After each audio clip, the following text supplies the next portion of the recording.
Doctor Sumit Dusad और doctor Poonam Dusad इनके rainbow hospital एवं सोनोग्राफी सेंटर को 8वीं वर्षगांठ पर शुभकामनाएं।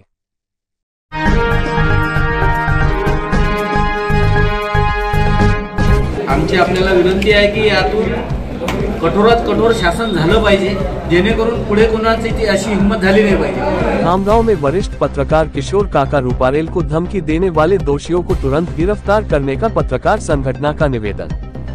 खामगांव के वरिष्ठ पत्रकार, सांझ दैनिक लोकोपचार के संपादक किशोर काका रूपारेल सदैव निर्भीक पत्रकारिता करते रहे हैं। इसी बीच 14 जून को युगधर्म पब्लिक स्कूल के प्रिंसिपल के साथ महिला और पुरुष कर्मचारियों के साथ लोकोपचार ऑफिस में धक्के और किशोर काका रूपारेल से बहस की और जोर जोर से चिल्लाकर और ऑफिस की टेबल हिलाकर उन्हें धमकाने की कोशिश की। साथ ही इसके बाद गोपाल अग्रवाल और युगधर्म पब्लिक स्कूल के खिलाफ खबर फैलाने पर धमकी देकर दहशत फैलाने की कोशिश की गई। किशोर काका रूपारेल के साथ हुई घटना पत्रकारों को दबोचने की कोशिश है और खामगांव के पत्रकारों ने इस घटना पर कड़ा विरोध दर्ज कराया है। इस मामले में राज्य के मुख्यमंत्री और गृह मंत्री को बयान भेजा है। ये भी मांग की गई कि इस मामले के मुख्य आरोपियों के खिलाफ अपराध दर्ज कर उनकी तत्काल गिरफ्तारी की जाए। जनोपचार न्यूज नेटवर्क खामगांव।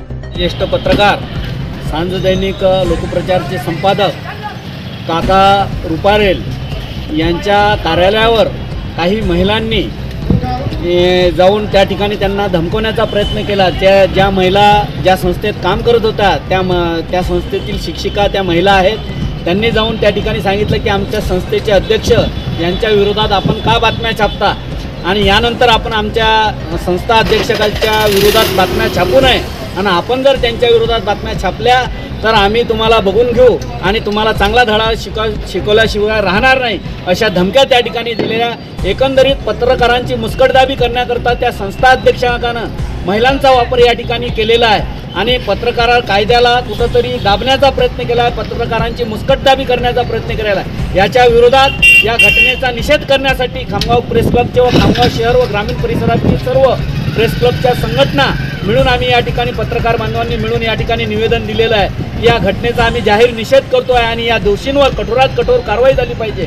त्यांना पत्रकार कायद्यानुसार कठोर शासन झालं पाहिजे, त्यांना तात्काळ अटक झाली पाहिजे, अशी मागणीचं निवेदन आम्ही या ठिकाणी उपविभागीय अधिकारी यांच्या मार्फत मुख्यमंत्री साहेब, गृहमंत्री साहेब तसेच या ठिकाणी जिल्हा पोलीस अधीक्षक व उपविभागीय अधिकारी यांना आम्ही हे निवेदन दिलेलं आहे।